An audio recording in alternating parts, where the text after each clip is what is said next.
students in Littleton, Colo, on April 21, 1999, the day after the mass shooting at Columbine High School. Moniker AlmeidaThe New York Times. When two students shot up Columbine High School on a sunny Tuesday in 1999, it felt like an earthquake. There had been school shootings before in the country, including at least 6 the previous year. But this was the deadliest on record, with 13 people killed, and, perhaps more important psychologically, millions of people across the United States saw it happen on live television. Though it took place in a small town in Colorado, it was experienced as a national calamity. To this day, Columbine endures as an emblem of random, senseless murder. But as of this week, it is no longer one of the 10 deadliest mass shootings in post-war America. When it happened, Columbine was the nation's 5th deadliest mass shooting since World War II, surpassed only by attacks at a Luby's restaurant in Colo, Texas. In 1991, 23 deaths at McDonald's in San Isidro, Colo. In 1984, 21 at the University of Texas at Austin. In 1966, 15 and at a post office in Edmond, Oklahoma. In 1986, 14. Yet today, not one of those shootings is among the 5 deadliest. That category, which previously covered more than 30 years, is now occupied entirely by shootings from the past decade, all but one from the past 5 years. 58 people were killed in the Las Vegas shooting, the Orlando nightclub shooting last year, 49, the 2007 Virginia Tech shooting, 32, the 2012 massacre at Sandy Hook Elementary School, 27. As of Sunday, the 5th deadliest mass shooting since World War II is the attack on a Baptist church in tiny Sutherland Springs, Texas, which killed 26 people.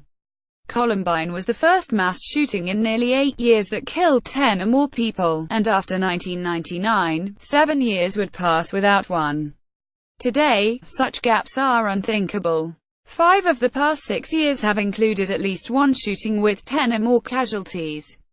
The American Psychological Association's 2017 Stress in America survey found that violence and crime was one of the 5 most common sources of stress in the United States. And people interviewed after mass shootings frequently express a sense that nowhere is safe anymore. Not school, not work, not church, not clubs, not concerts, not theaters or malls or Walmarts. But amid the horror and fear, a central emotion seen after Columbine seems to be missing: surprise. Arthur Evans, chief executive of the American Psychological Association, emphasized that there was no scientific literature on whether public attitudes and reactions to mass shootings had changed. But anecdotally, he said, it appears that the public is reacting differently than we did when the events first started happening. At some point, how could this happen gave way to here we go again. The mood is seen in interviews and even in satire. The Onion has published the same article, headlined "No Way to Prevent This, Says Only Nation Where This Regularly Happens," after 6 mass shootings.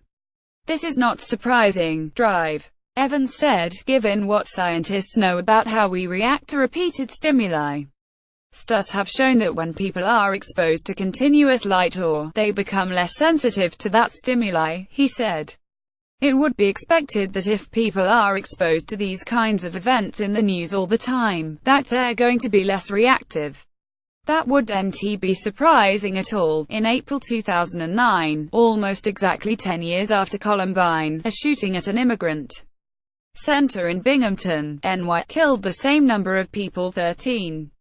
It came on the heels of a shooting rampage that killed 10 people in rural Alabama in March.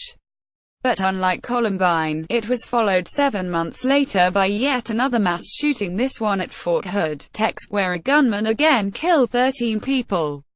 And the next 8 years brought at least 7 shootings with similar or greater death tolls. Today, the shootings in Binghamton and Alabama are rarely mentioned. Follow Maggie Astor on Twitter at MaggieAstor.